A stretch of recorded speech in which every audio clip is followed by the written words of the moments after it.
Lily and I had been best friends since we were 8 years old. We met at a summer camp, both awkwardly fumbling through the same arts and crafts project, and instantly clicked. From then on, we became inseparable. We were the type of friends who knew each other's deepest thoughts, and if one of us had an idea, the other could instantly see the vision. For years we shared everything, our hopes, our dreams, and especially our passions. When we entered high school, we both discovered our love for fashion.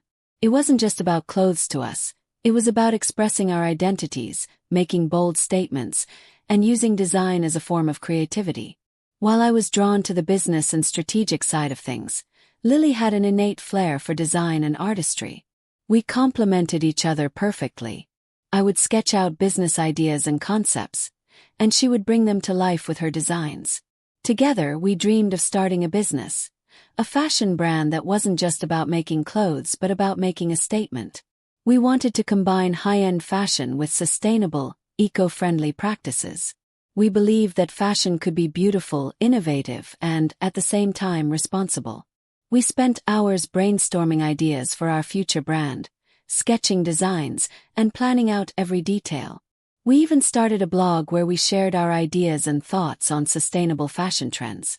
We had big dreams, but we also had the drive to make them happen. We talked about how we would start small but would eventually work our way up to opening our own store. We had plans to create a global brand that would change the way the world saw fashion. The idea was bigger than just us. It was about making a real impact.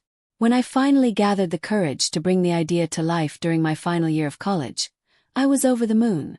The concept came to me in a quiet moment one evening while I was sitting in my dorm room, reading about the fast fashion industry's environmental impact.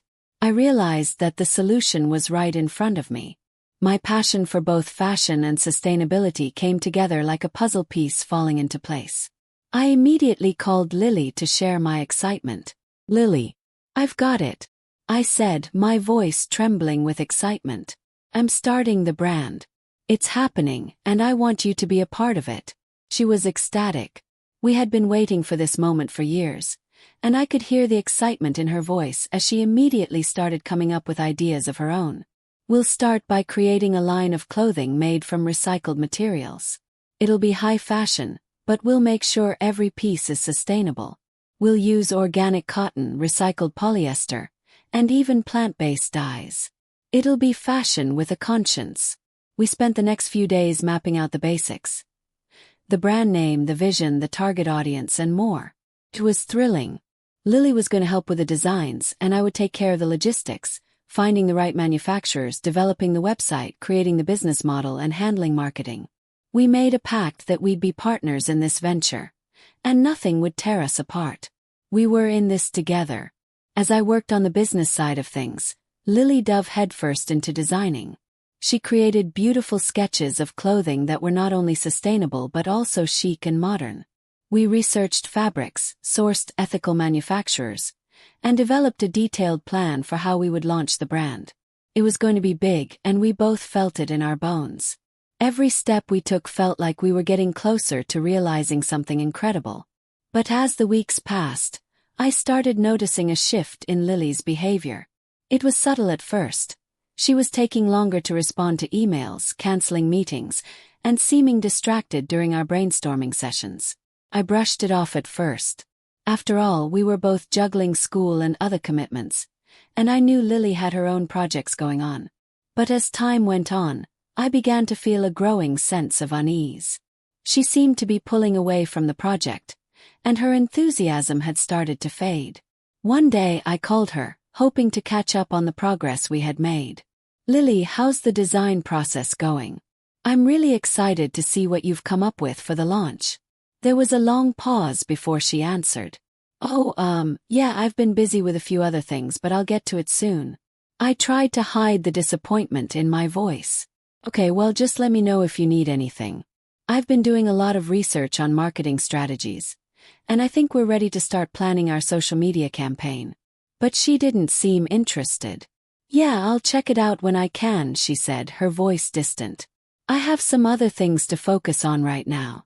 I tried to push past the awkwardness, but something didn't feel right. I couldn't help but wonder if Lily was starting to lose interest in the project we had been so passionate about. Weeks passed, and I began to feel more and more isolated in the project. I worked tirelessly on the business plan, drafting emails to potential investors, contacting manufacturers, and creating a website. It was a lot of work, but I was determined to make it happen. However, every time I reached out to Lily for help, she seemed to brush me off. She was always too busy, working on something else, or just not feeling inspired. I tried not to take it personally. After all, maybe she just needed a break. But deep down, I knew something wasn't right.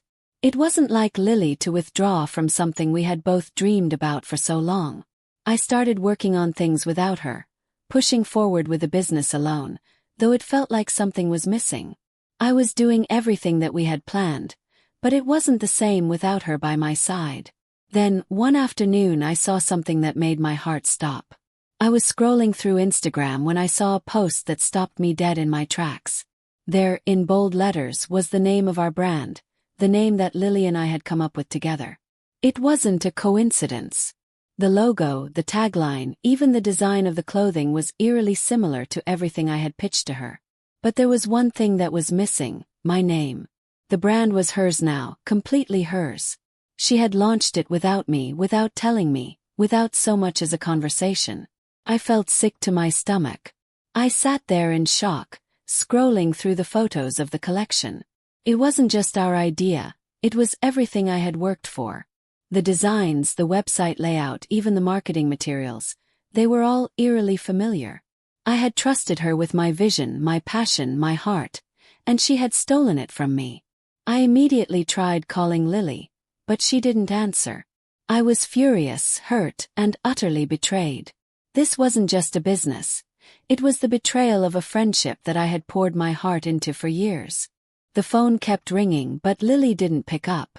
My heart raced as I sat, staring at the screen, unable to believe what I was seeing. It felt like everything I had built with Lily had been stripped away in an instant. The betrayal wasn't just personal. It was professional, a violation of the trust one had placed in her for years. I sat back in my chair, my mind racing. How could she do this? How could she take everything we had built together and claim it as her own? Felt numb.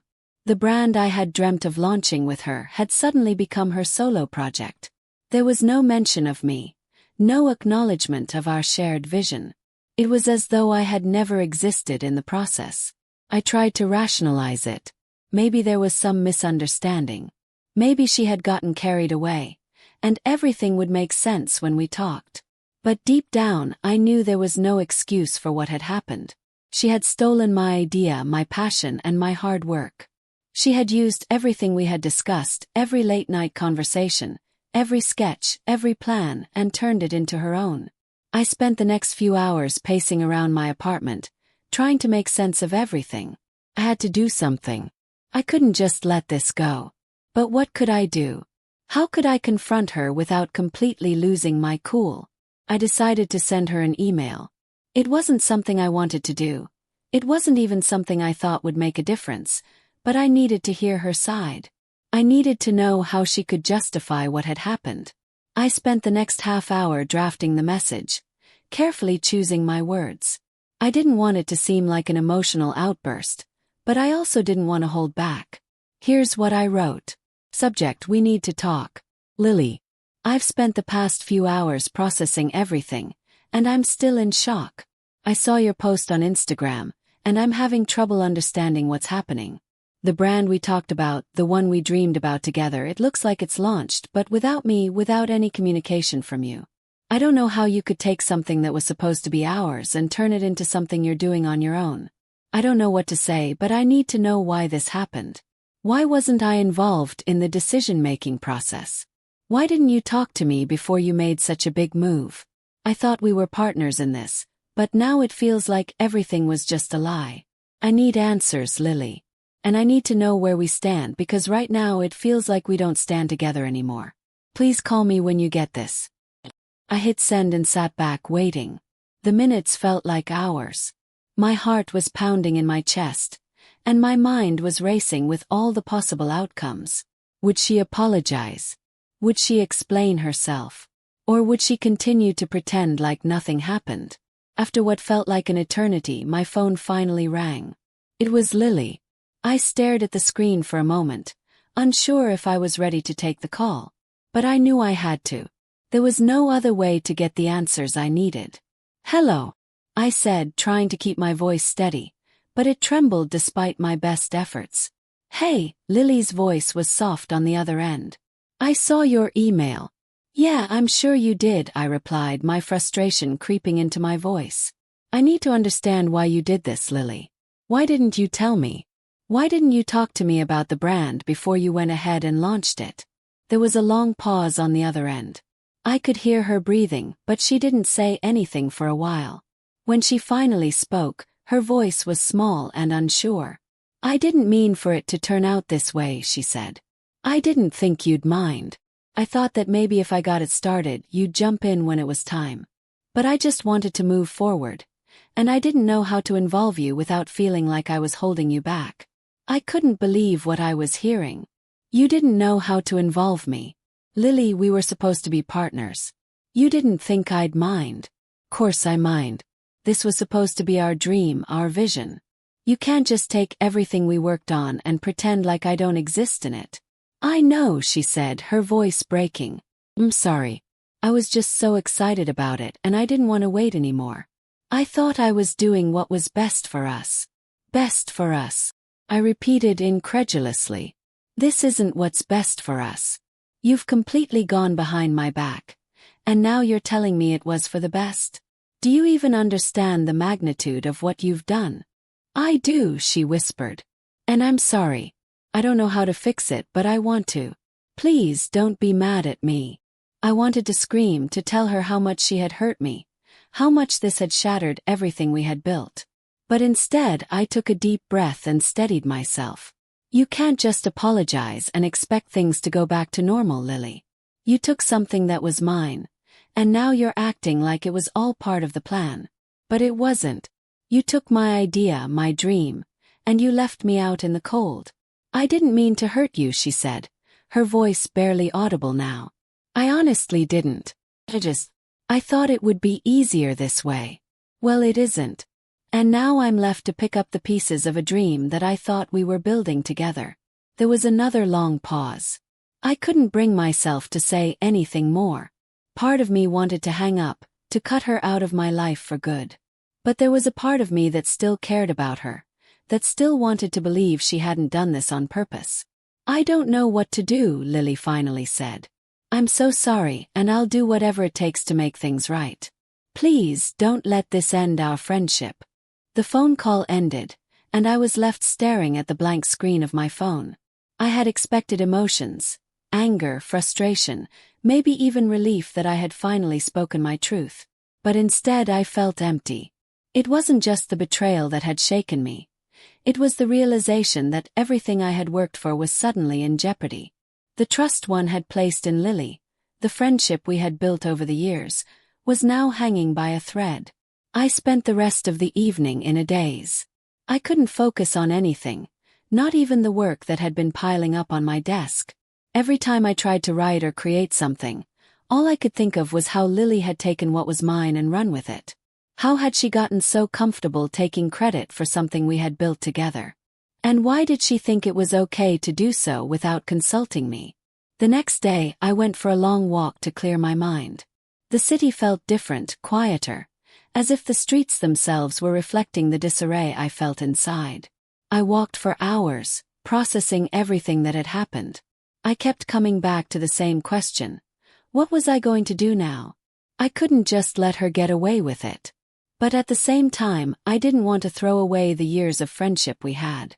So many memories, late-night talks, sharing ideas, planning for the future, had led to this point, and I couldn't just erase that.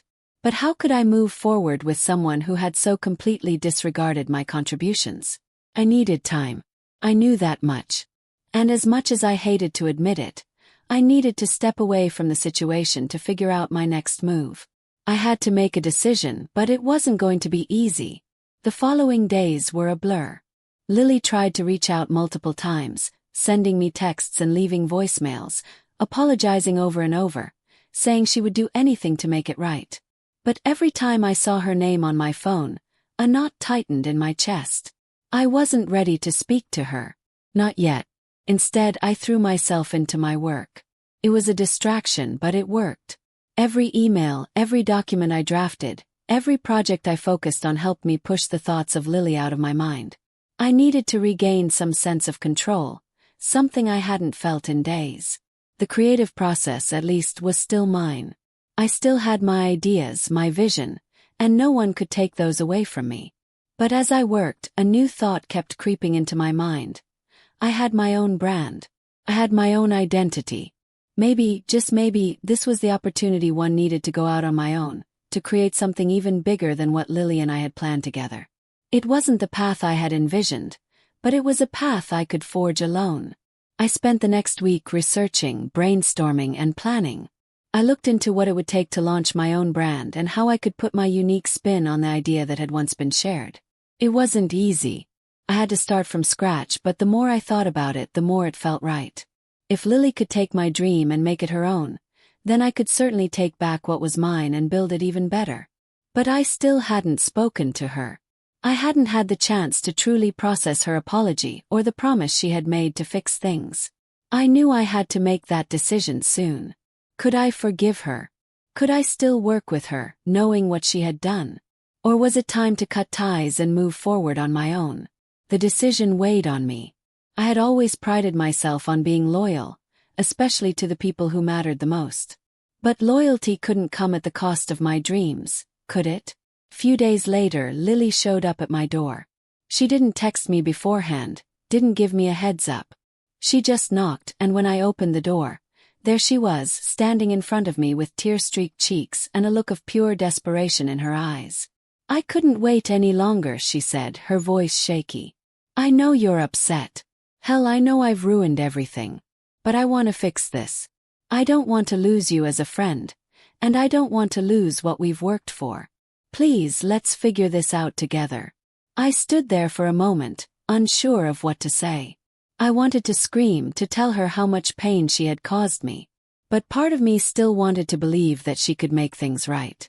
I didn't know if I could trust her again, but I wasn't ready to close the door completely. "I don't know what to say, Lily," I finally whispered. "I'm still processing everything. I need time." "I understand," she said, her voice cracking. "But I'm here. Whenever you're ready, I'll be here." And with that, she turned and walked away. I closed the door behind her and leaned against it, letting out the breath I didn't realize I had been holding. The days that followed felt like an endless loop of indecision. I woke up each morning with a heavy heart, unsure of what direction to take. Lily's face, the way she had looked at me when she came to my door, lingered in my mind constantly. I couldn't ignore the pain of what had happened, but at the same time, I couldn't deny the years of friendship we had shared. It wasn't just a betrayal of business. It was a betrayal of trust, of the bond we had spent so much time building. But no matter how badly I wanted to forgive her, a part of me knew it wasn't that simple. Trust, once broken, wasn't something that could be easily repaired. She had crossed a line, and I wasn't sure if it was something I could come back from. Each time I thought about her selling my idea, taking what was mine and making it her own, I felt the sting all over again. It wasn't just the business. It was the idea that she had used our friendship as a stepping stone for her own gain. I needed clarity, and I needed it fast. So, I did what I always did when I was unsure, turned to my family. My sister Emma had always been my rock.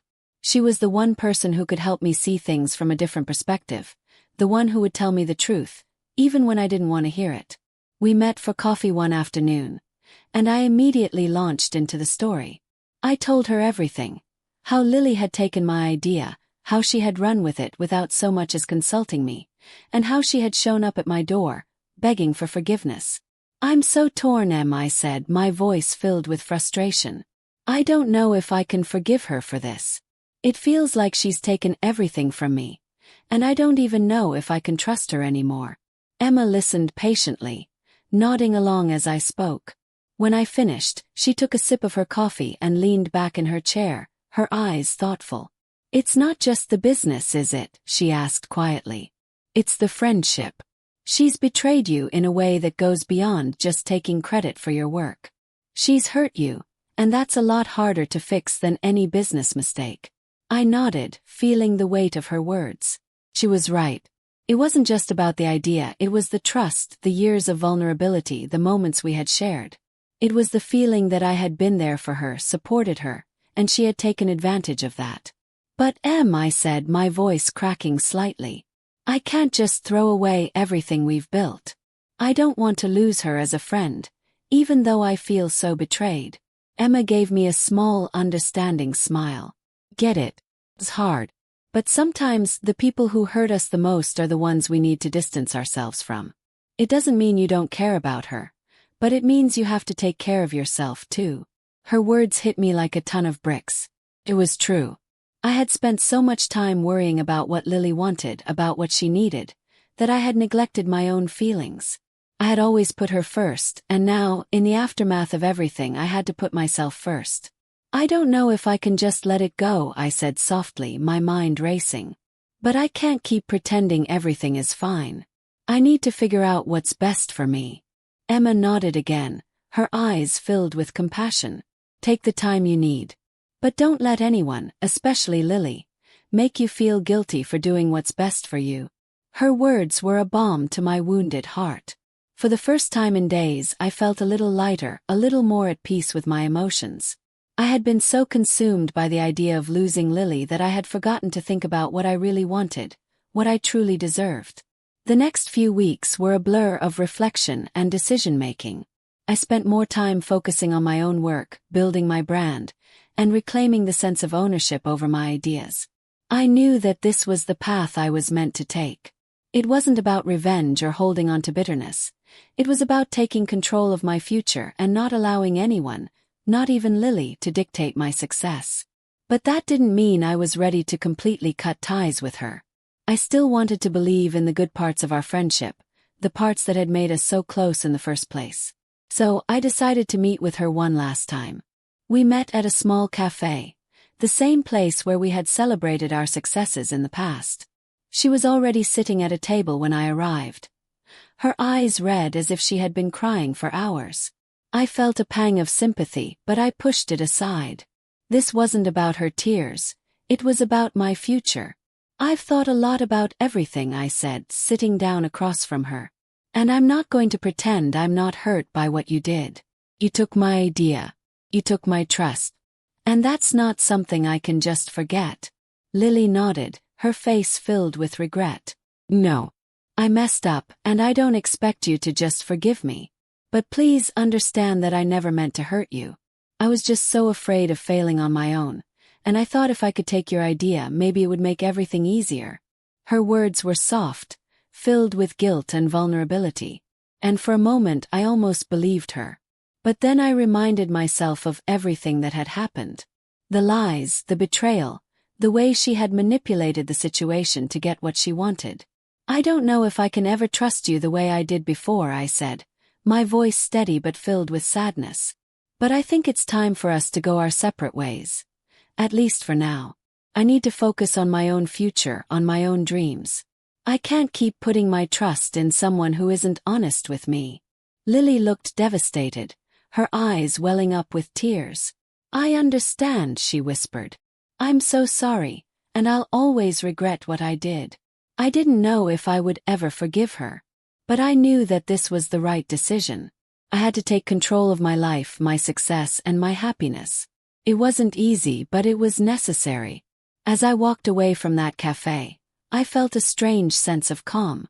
The future was uncertain, but it was mine to shape. And for the first time in a long time I felt free.